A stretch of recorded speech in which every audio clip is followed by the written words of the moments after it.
Hi, I'm David Levine. My guest tonight is Andy Norman.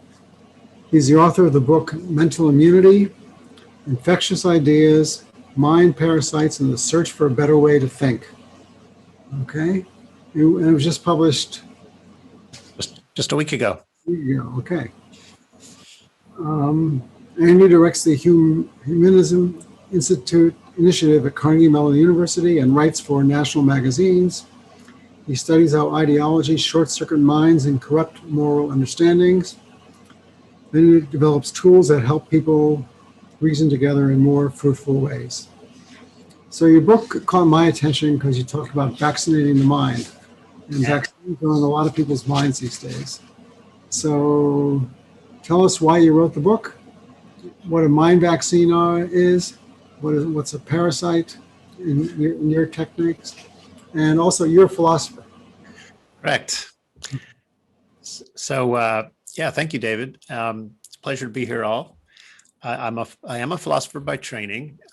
David asked me to mention a little bit about how I came to write a book on this subject. I remember kvetching about our species' sorry lack of wisdom back in college in an all-night dorm bull session. And a friend just looked at me and said, "So Andy, quit complaining and do something about it." So I enrolled as a philosophy major a couple of weeks later, and I've been trying to figure out how wisdom works, what it is, how it works, and how we can impart just a bit more of it to our sorry species. It was many years later, after I'd become a philosophy professor and I was teaching critical thinking, when I came across an article by Richard Dawkins called Viruses of the Mind. And in that article, Dawkins suggests that ideas can spread virally. This was in the early 90s, before this became palpably obvious to everyone with the internet. But in that article, Dawkins also makes a passing reference to the idea that young, gullible minds are like, in his words, like immune compromised adults. So his point was that a 4-year-old who believes in the tooth fairy lacks kind of antibodies that allow most of us to reject the idea that the tooth fairy is real. That idea stuck with me, and I later ended up taking a deep dive into the concept of mental immunity to bad ideas, and discovered that there's actually decades worth of evidence that mental immune systems really do exist, and that just as our bodily immune systems protect us from infectious parasites, mental immune systems protect us from infectious ideas. Turns out there's more than just an analogy here. This language is, I think, in the process of becoming literal and giving birth to a new science that I call cognitive immunology. It's the study of how mental immune systems work, why they fail, and how we can make them work better. I'm going to pause there for breath. David, does that give you a good start? I think it's a great start. For members of the audience, if you have questions, please put them in the Q&A box, and I will read your questions. Please don't put them in the chat box, because that's just for me, as well as my co-chair, Joe Bonner, who's behind the scenes producing this and making us look good. Would it help, David, if I offered an example or two to illustrate the concept? I would love it, yeah. And why don't you tell us that joke with the Flat Earth Society? Oh, okay, will do. So David is referring to a joke I tell in the book. So Fred the Flat Earther dies and goes to heaven. St. Peter meets him at the pearly gates, welcomes him and says, you're a lucky customer number 100. Fred, you get a chance to chat with God. So Fred marches into God's inner sanctum and said, God, I've been a flat earther my entire life, and here, having arrived in heaven, I have to know, is the world flat or is it round? And God shakes his head and said, Fred, I'm sorry to say that the world is very round. Fred's face registered shock and then recognition. He says, this conspiracy goes higher than I thought. So I don't tell that story just for amusement. I think it actually illustrates something interesting about conspiracy thinking, conspiracy theory thinking, if you will, namely that a mind's antibodies can go on high alert. So if you follow through the analogy of mental immune systems fully, you end up realizing that doubts and questions, suspicions, are the mind's antibodies. The mind to test information that is potentially threatening and tries to identify information that actually is a threat. And so when God informs Fred that the earth is in fact very round, Fred's mental immune system overreacts and tries to fight off the threatening information by attributing even God's testimony to part of the conspiracy. And I think this dynamic, you can witness this dynamic in your own mind if you pay attention closely to what happens when, for example, somebody attacks your character online, or somebody threatens something of deep significance to you.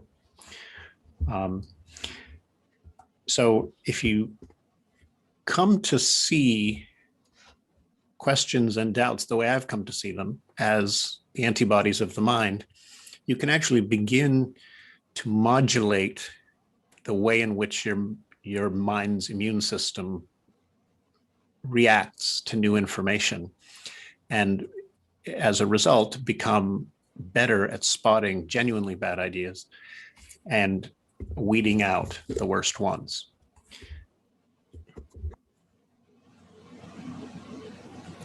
Okay, so tell us about parasites. Yeah, you'll probably all intuit that this idea carries with it, or perhaps assumes that infectious ideas are parasitic.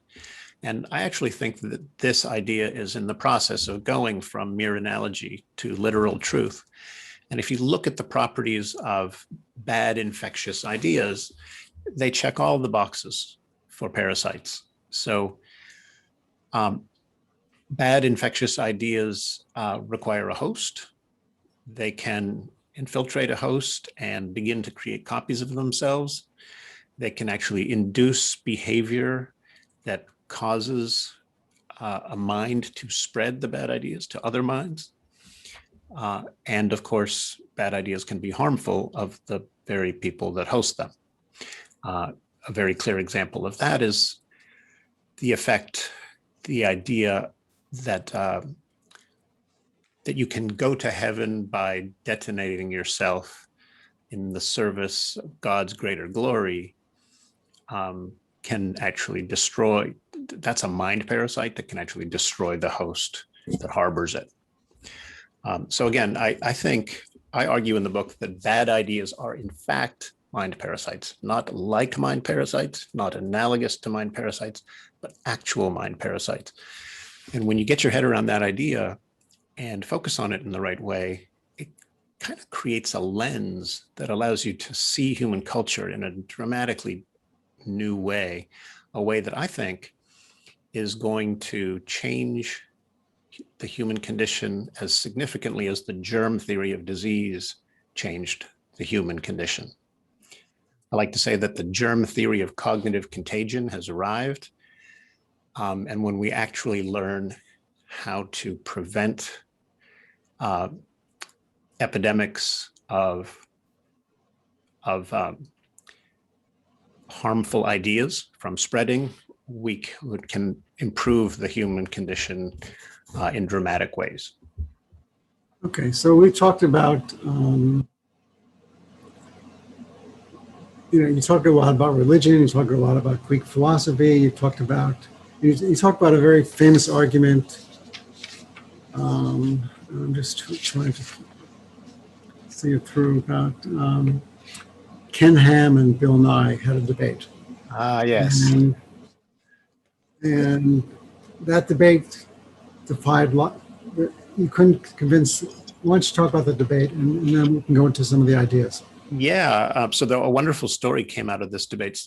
I'm sure several members of our audience remember this, but in 2014, Ken Ham, the founder of Answers in Genesis, debated Bill Nye the Science Guy at the Creation Museum in Kentucky.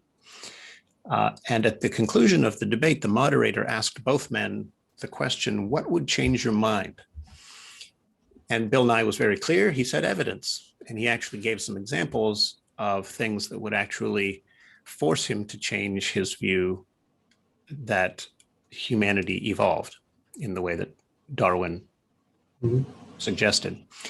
And then Ken Ham had a chance to answer the same question, and he answered, nothing. Nothing is going to change my mind that the word of God is true. So he basically was saying, I believe in the Bible and the literal truth, by the way. And when Ham says that he believes in the Bible, he means that he takes the Genesis story about our origins to be literally true. And he was essentially making issuing a tenacious refusal to change his minds in the face of new evidence. And I argue in the book that kind of defiance of better reasons, of better evidence, is the very thing that can unhinge your mind's immune system. It can detach your thinking from reality in a way that can make you a real problem, not just for yourself and your offspring, say, but for the larger culture to which you belong. Okay, so I just want to remind people, if you have questions, put them in the Q&A box. So how do you combat an ideology? How do you talk about this? How do you defeat an idea? And you said that if you do it a smart way, there are better ways to do it. Like if someone says, I don't believe smoking causes cancer, or I think a vaccine is bad for me because they're going to have a microchip. And rather than make fun of them or laugh at them, you think the philosophy has better ways of dealing with this. Yeah, so there's a good bit of evidence now coming out of psychology that when you deride somebody's core beliefs, they dig their heels in and they become even harder to persuade. So the way you reach people who've sort of gone down a conspiracy theory rabbit hole or bought into a divisive political ideology, say, first of all, you can't expect to change minds like that overnight, but you do have to understand how mental immune systems work and why they overreact to perceived threats. And one of the main takeaways here is that you have to build trust. You have to learn, you have to listen first, understand where they're coming from, and then begin to ask the kind of clarifying questions that can allow them to see for themselves why their outlook might need revision. So there's some really nice work being done on this by a friend of mine, Lee McIntyre. He wrote the book on post-truth, and his book on how to talk to a science denier will actually, I think, be hitting the shelves in a couple of months. But Lee actually went undercover at a flat Earth convention and ended up as a philosopher of science at a flat Earth convention, and discovered how hard it can be to persuade flat earthers if you don't come at them in the right way. But there are also some wonderful examples out there of people who've managed to reach some really hardcore cases. I'll mention one. Some of you may have heard of Daryl Davis, the black blues musician who for years went to Klan rallies and sat down with Klansmen and actually deconverted them primarily by listening to them. It's an incredibly powerful story, and Daryl Davis became the winner of my university's Carl Sagan Award last November, and I was fortunate enough to bestow that award upon him for, I think, exemplary way of practicing the art of reasoned dialogue in some of the most difficult conditions imaginable. So my daughter's father-in-law did not want to get the vaccine. I tried to convince him through science. Didn't work. She said, and he just says, and then, but my granddaughter called and said, "Grandpa, I want to see you, but you can't come over if you're not vaccinated." And he got the vaccine. So all my genius into, saying why you can get the vaccine, why you won't get side effects, and if you are, they're temporary, that didn't matter. But he wanted to see his granddaughter. So that taught me a lesson, that sometimes it's, that's it's a beautiful story. And of course, part of what's going on there, at least I imagine, is that you said this was your uncle, my daughter's father. Daughter's father-in-law. He could be pretty sure that his granddaughter didn't have a political agenda. No. And so when she made her plea, it was unable, his mind's immune system wasn't able to dismiss it as mere politics or an attempt to manipulate him, right? This was just a child expressing the most elemental desire for connection that you could want. And that, my guess is that broke through in a way Yes, it did, yeah. A beautiful story. I love it. Yeah, it is. So, there are lots of examples.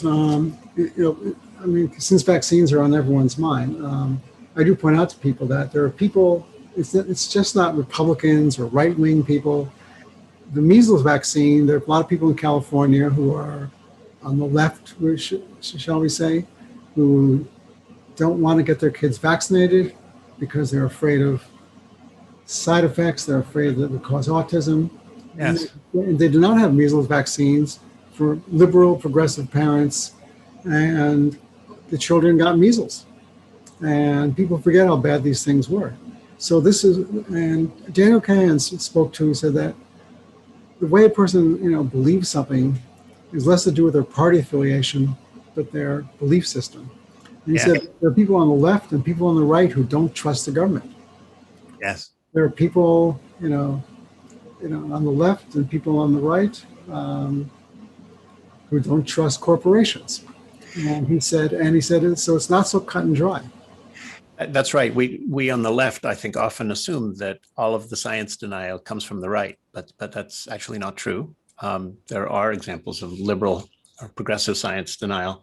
Dan Kahan, I guess you say, I really admire his work. And one of his concepts, I think, is especially illuminating. He describes something he calls identity protective cognition. And his idea here is that if you hitch your identity to a set of beliefs, then any questioning or challenging of those beliefs is perceived as a threat and is often rejected out of hand before it's even heard. So some of the most tenacious forms of believing stem from our chosen political, religious, moral, economic identities. And I think one of the morals of this new science of cognitive immunology is that it's a really bad idea to raise children to identify with their beliefs. It would be far better to teach our children to identify with the practice of honest inquiry, and to care about honest inquiry, than to care about any particular set of convictions that might or might not withstand scrutiny in the long run. It's also, people are selective. I mean, this one, I was at a Nobel Prize week in Germany, and one of the Nobel laureates said, yes, I know there are people who don't like vaccines, but they still want their planes flown by a pilot. They want the plane to be inspected. They want to get an elevator that passed inspection. They want to buy a car that, has a seatbelt in it. Yes. So it's not always, it's not, people don't deny science totally. They just deny things that don't, go with their belief system. And I have a brother-in-law who has a gift for sarcasm and irony, and he he once riffed on this at great length about accepting the science when it's convenient, but rejecting it when it's politically inconvenient.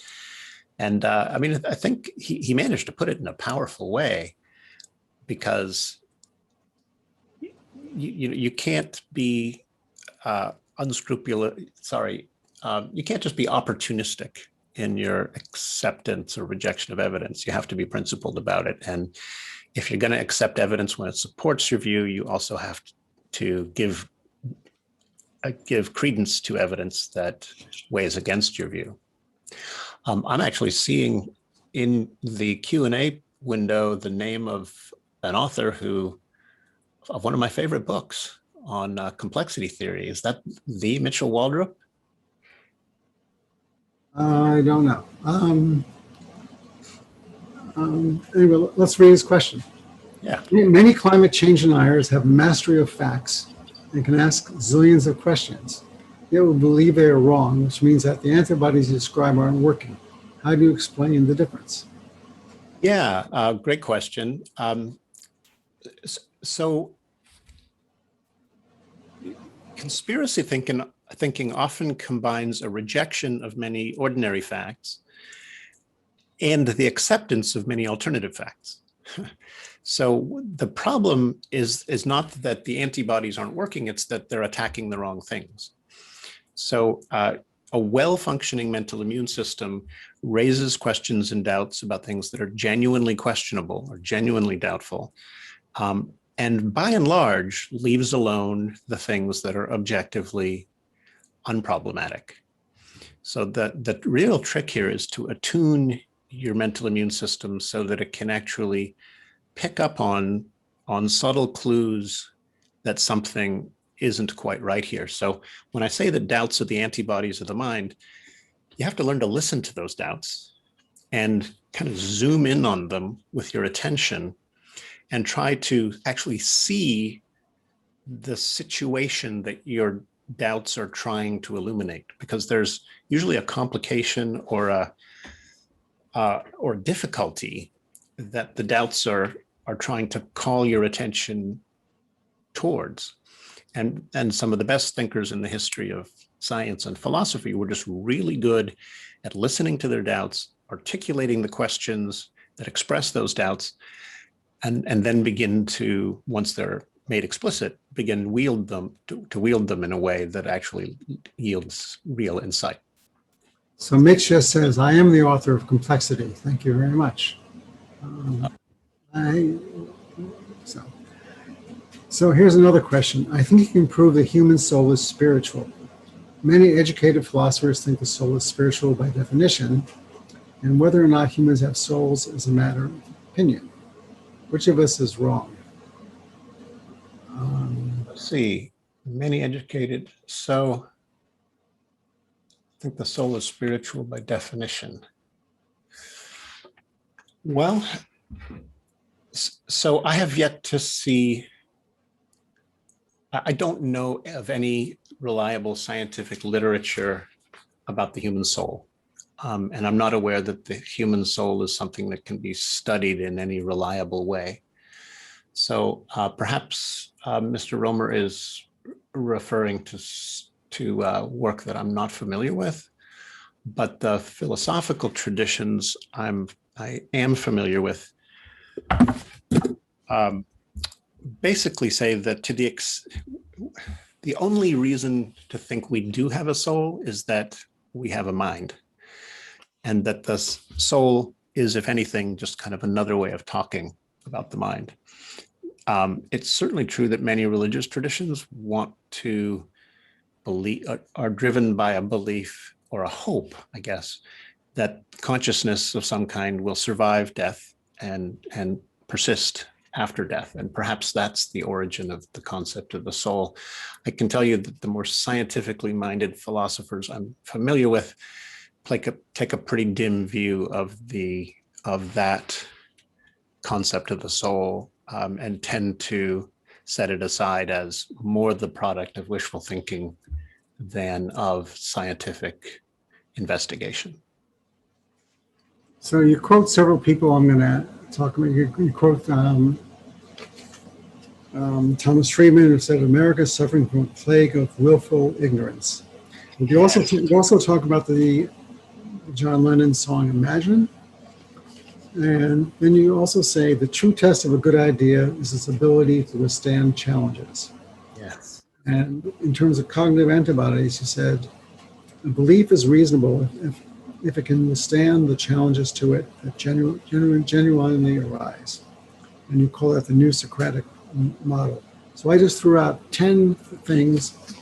And why don't we talk about one by one? So, all right. What does the Imagine song mean to you? Yeah. So in the book, I channel one of the sentiments that John Lennon, and I think Yoko Ono was his co-writer of the song Imagine, where he invites us to imagine a world with no religion. Right. Now, I don't like to think of myself as somebody with an axe to grind about religion. Religion was a meaningful part of my life growing up. And in the book, I don't call for the abolition of religion. Instead, I argue for its reformation. I also make a distinction between good faith and bad faith.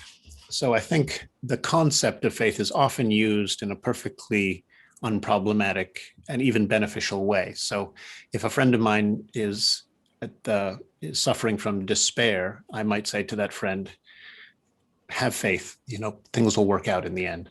And by that, I mean something like be resolutely hopeful, be strong, hang in there.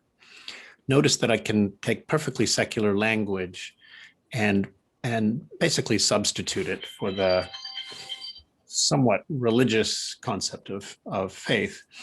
And as far as I can tell, there's no real loss there. There are also uses of the word faith that to me seem to function primarily to excuse unaccountable talk. So when I say, well, I can't prove to you that God exists, but I have faith that God exists, usually what that language is doing is basically saying, of course I can't meet ordinary evidential standards about this, but I've got an alternative way of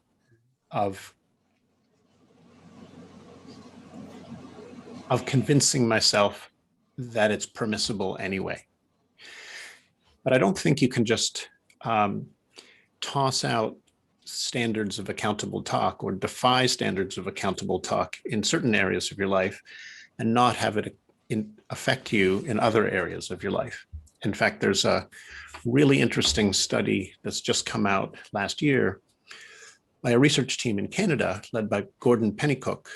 And Pennycook and his team basically showed that if the idea that faith is a virtue manages to displace or even partially displace the idea that your beliefs should change in response to evidence, once that idea begins to become weakened or displaced, your susceptibility to many forms of science denial, conspiracy thinking, divisive political ideologies, extremist forms of religion, your susceptibility to all of those things begins to go up. So it's no accident, for example, that Christian evangelicals voted overwhelmingly for Donald Trump. In my mind, their mental immune systems had been partially compromised by their fundamentalist upbringing, and that left them more susceptible to the disinformation peddling of an obvious con man. Okay, so here's a question that came in when someone registered. We are living in a society where information is fed to us rather than to eat. We don't seek out this information, rather information, an enormous amount, constantly comes to us. How do we keep a balance? How do we keep a balance and not get overwhelmed by it, I Like I suppose. said, how to keep the balance of both. The information that's fed to us and information that we find ourselves, I guess. Ah, I see. Gotcha. Yeah, I guess I don't devote a lot of thought to trying to balance how much information I seek out versus how much information I just sort of take in more passively. I certainly think it's a problem to simply take in information passively without ever trying to exercise some kind of deliberate or conscious regulation of your information diet, so to speak. Every time in human history that a new information technology has come along and increased the supply of information inundating the human mind, things have gotten really weird for a time until habits of mind evolved or developed to begin to regulate the new flow of information. So when the phonetic alphabet changed the ancient world, divisive ideologies actually began to tear ancient Athens apart. And Socrates came along with the Socratic method, and actually it was a powerful way to try to mitigate the sort of cognitive dysfunction that the new flood of information was causing at the time.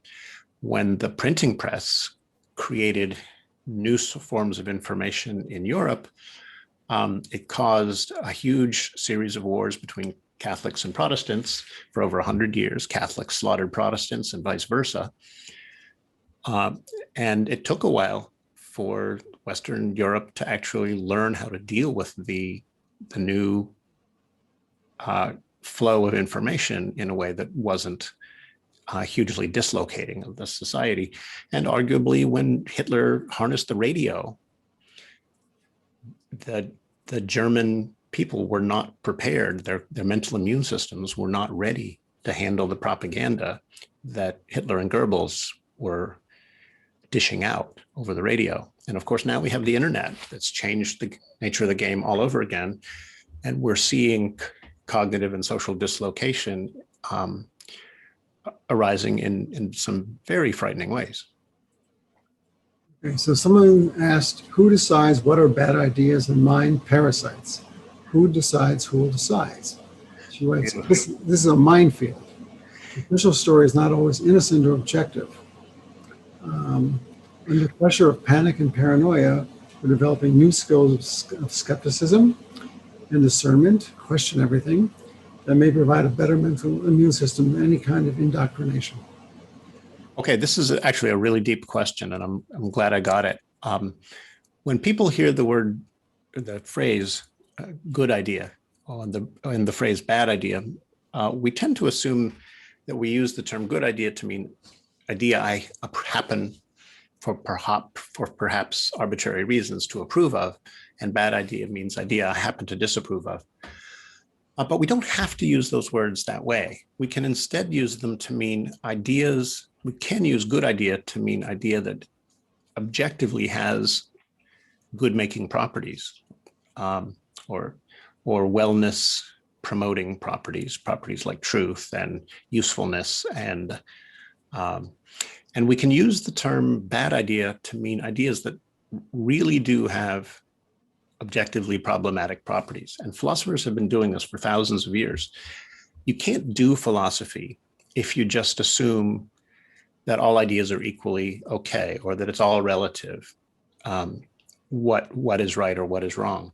The way you do philosophy and actually create insights about things you would otherwise not be able to think about is to actually pay attention to the properties of ideas, both logical and causal, and use reasons to draw one another's attention to those properties. So when I say, for example, that when I point out that the core ideas of white supremacist ideology are objectively divisive, that they are highly prone to incite violence, I'm pointing to properties of those ideas that can be demonstrated. So it's not just a matter of opinion that yelling fire in a crowded theater is wrong. There are objective reasons why yelling fire in a crowded theater is wrong. And we can use the exact same attitude to begin to assess in an increasingly objective way ideas about right and wrong, ideas about how to organize our cultures, and ideas about how to organize the economy. So you also say Voltaire says that common sense isn't that common. Yes. Yes. Voltaire is the author of many quotes I admire. He was a true Enlightenment thinker and a real leading light for the period we know today as the Enlightenment, where science actually became ascendant. So a lot of people said to me that it's so nice not to wake up to Donald Trump's latest tweet. That Yes. the news people seem a little more relaxed. So is the constant barrage of Twitter activity? I mean, people talk about bullying on Facebook and text messages where people don't really like write a letter and express their thoughts. They just instantly tweeting their thoughts or texting somebody, and people can get barraged. And I remember going a comment that says, "Internet bullying," said, you can turn your computer off. So, Right. So, but people do get people seem to get engaged very quickly. They text very quickly. They instant message. I mean, there's all kinds of instant communication tools, which I think might do more harm than good. Absolutely, David. And you're pointing to something really fascinating. One of the most significant changes in our world over the previous few decades is social media. And social media has sped up the pace at which we consume information, exchange information, react to one another's information. It makes it extremely easy to react in some visceral or emotional way to information rather than to sit with it for a while, to dwell with it for a while, and often reach a more judicious or more nuanced or more modulated response. Going all the way back to ancient Greece, Socrates used his famous Socratic method to slow down the pace of conversation and to get participants in the conversation to actually fix a fleeting idea and say, hey, let's hit the pause button there, Euthyphro. Let's take a close look at that idea together and see if we can determine whether it really makes sense. Socrates used questions to slow down the mind and engage what Daniel Kahneman, the Nobel Prize-winning psychologist, calls slow thinking. And it was a great boon to philosophy and arguably one of the founding insights of the scientific approach to understanding the world. And he was sentenced to death. Socrates was, not Kahneman, but yes. Not Kahneman, no. Not Kahneman yet, anyway.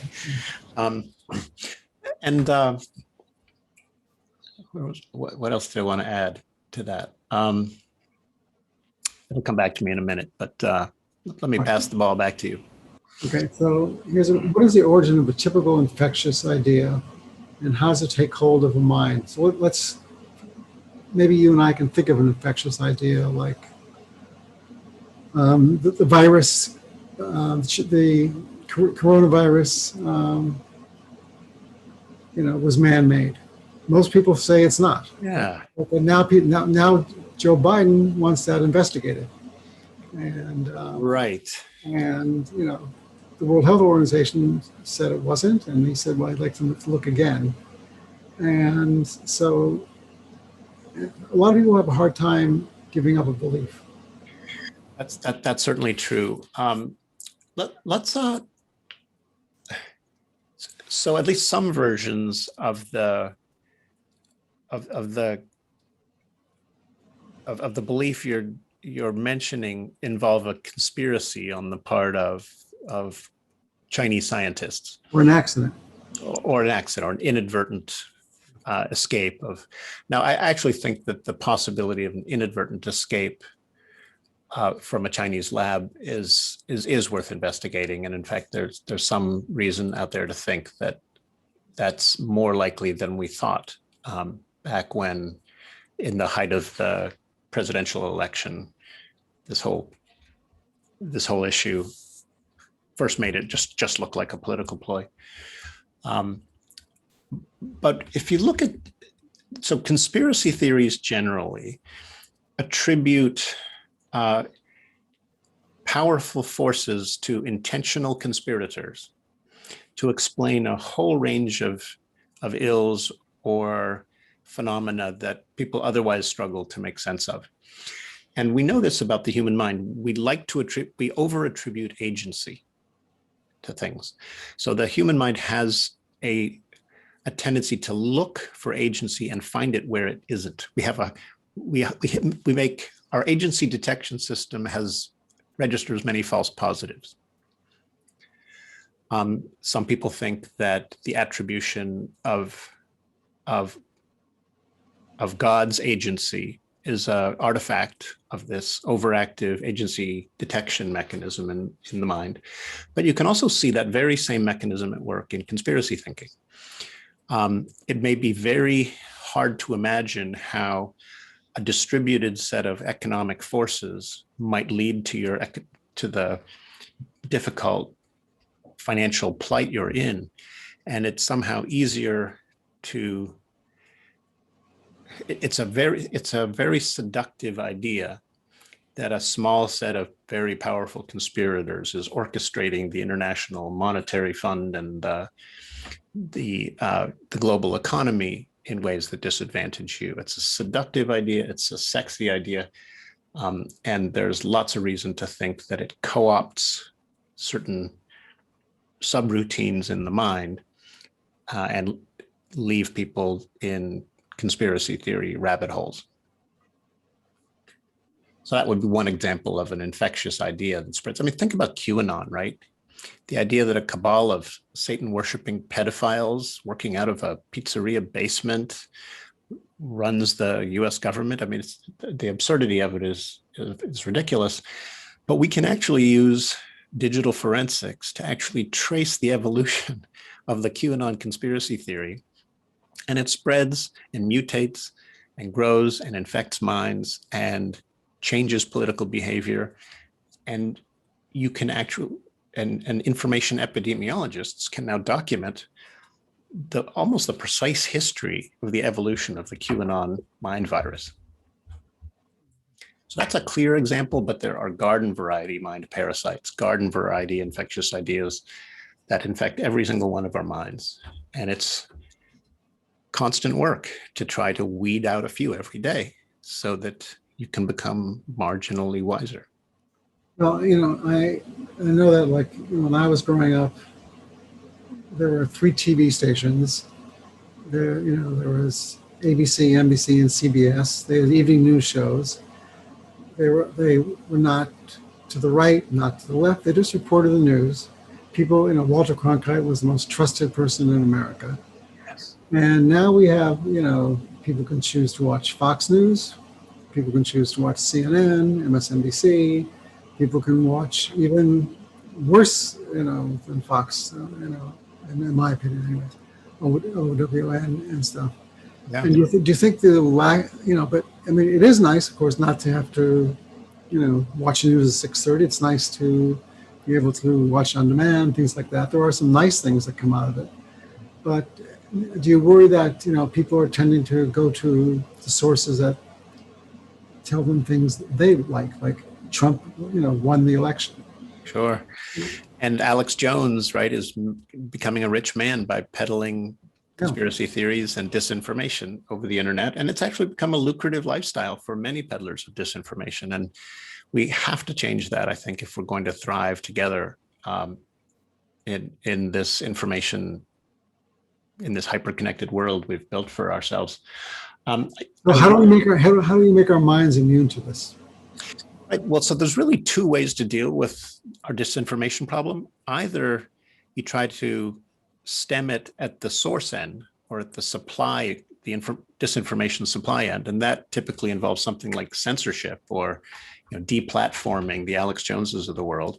And of course, that is highly problematic from a freedom of speech standpoint. I'll just add that I don't think that I think it's important that we not be free speech fundamentalists, that just as you can't yell fire in a crowded theater, you can't hand the Alex Joneses of the world powerful disinformation platforms and expect people not to get harmed. But the other way to address the problem fundamentally is to try to reduce the demand for disinformation. And the way to do that is to increase our immunity to disinformation.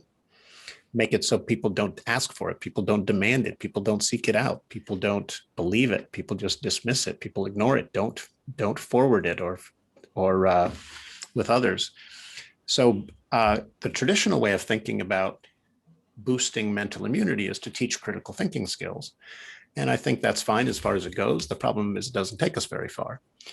I taught critical thinking, using some of the best critical thinking textbooks out there for many years. And I realized that it's just plain not doing enough to prepare our students for the world they find themselves in now. The forces out there that are tempting people down rabbit holes are overwhelming the kind of critical thinking skills our universities have been trying to impart. And the way to make up the difference, the way to level the playing field again, is to use this science of mental immunity to actually develop more powerful tools for building our resistance. Okay, so can you read the question from Danica? Because I can, yes. So Danica writes, the reconciliation of living in a world that is a reality of what was science fiction. However, today's version is virtual, however, has perceived value in a burgeoning ecosystem where AI is going to win, and how are people adjusting or not? So I don't know what the question is. I'm afraid I'm struggling to understand the question as well, Danica. Maybe could you frame it a little more simply for me? I appreciate a. And we'll go to the next question in the meantime. So why do people no longer want to think? Well, first of all, I don't know if that's true. And the second is the problem with our education system. Yeah, well, I did come across a meme once many years ago that said, make people think that they can think and they'll love you. Make people actually think and they'll hate you. Now, I don't know that that's true. And I actually have encountered many people who are very, very clever, very, very capable of wielding arguments and evidence, but whose minds are nevertheless, whose mental immune systems are nevertheless compromised. So there are extremely bright, capable propagandists out there. Mm-hmm. And it's not that they're dumb. It's not that they don't think. It's just that they're wielding their critical thinking skills and as weapons. And when you begin wielding reasons and arguments as weapons, rather than as attempts to actually find out what's true, you're sowing the seeds for the erosion of your own mind's resistance to bad ideas. One of the most powerful things you can do to strengthen your own mind's immune system is to make sure that minute to minute, you're using reasons not to bludgeon your opponents in some imagined battle, but instead to guide other people's attention to genuinely relevant considerations so that they can see what you can see.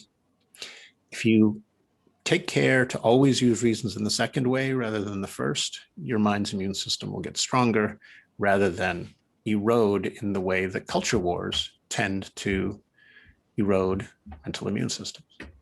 When I was in 12th grade, our teacher wanted everyone to like Shakespeare more, and he showed us the film Julius Caesar with Marlon Brando. And he said that it really shows that Shakespeare had a kind of contempt for the common man, that he felt that their minds could be easily swayed by a good orator. Yes. And I thought that was a fascinating comment, and it kind of made me become an English major. And I think Socrates and Plato, two of my Yes. ancient Greek heroes, I think were very much of the same opinion that many of us are susceptible to a kind of pandering that simply uses words to exploit our mental vulnerabilities, right? So a con man like Donald Trump can actually use words to manipulate his audience into voting for him and supporting his agenda. But genuine thinkers don't do that. Socrates staked his whole life on the idea that we should not be using oratory to manipulate one another. We should instead be using reasons to actually genuinely achieve mutual understanding, to arrive at the truth. And I'm a big fan of the way Socrates thought about this. And Abraham Lincoln said, "Don't believe everything you read on the internet." And as my agent always says, his favorite bumper sticker is "Don't believe everything you think," which I think is also very fine advice. That is good, yeah. Because in our own minds, we're all brilliant and correct, till we're not shown that.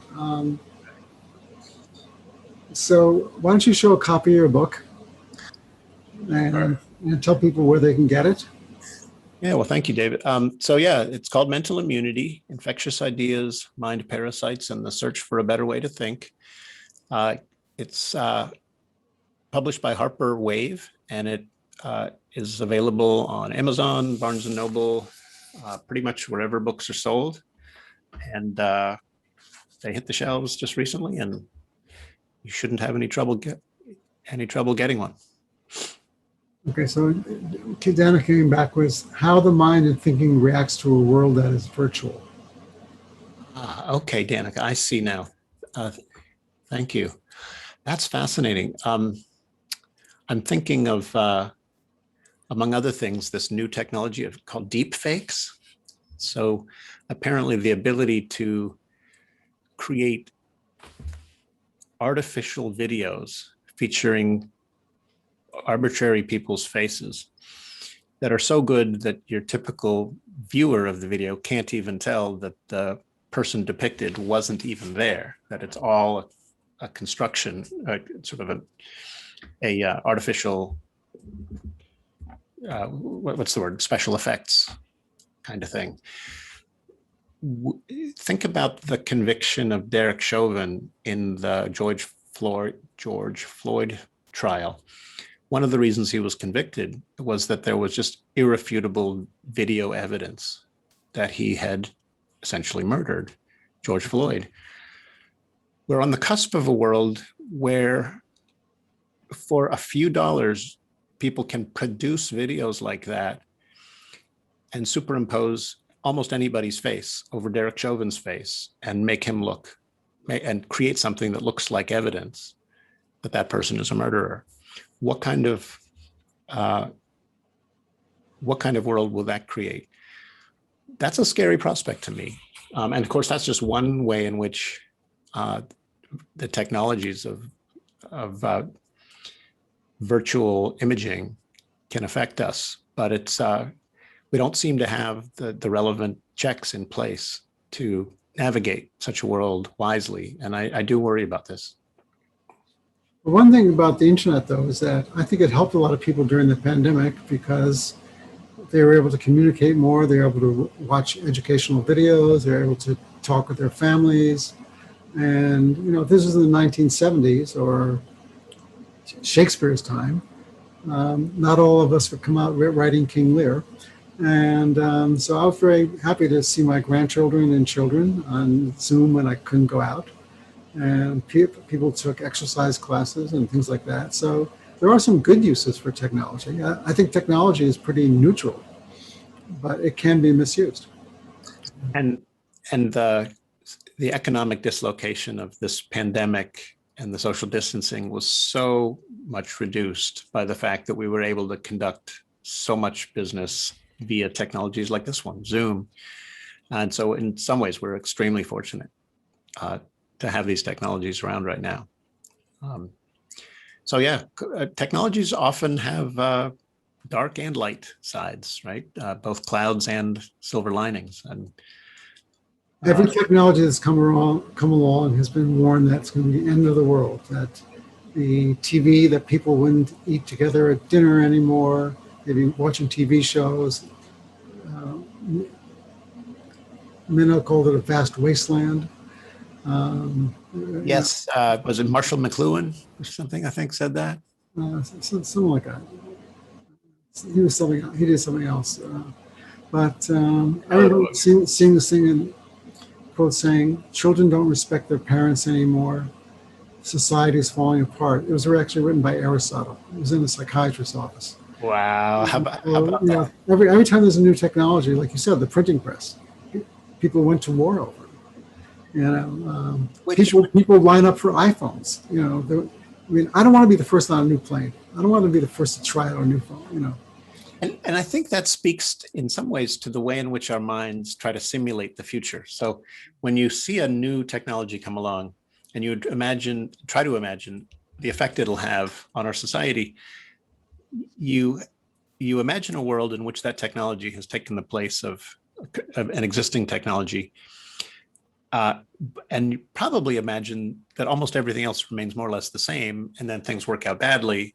And so it's very easy to predict doom and gloom and Armageddon.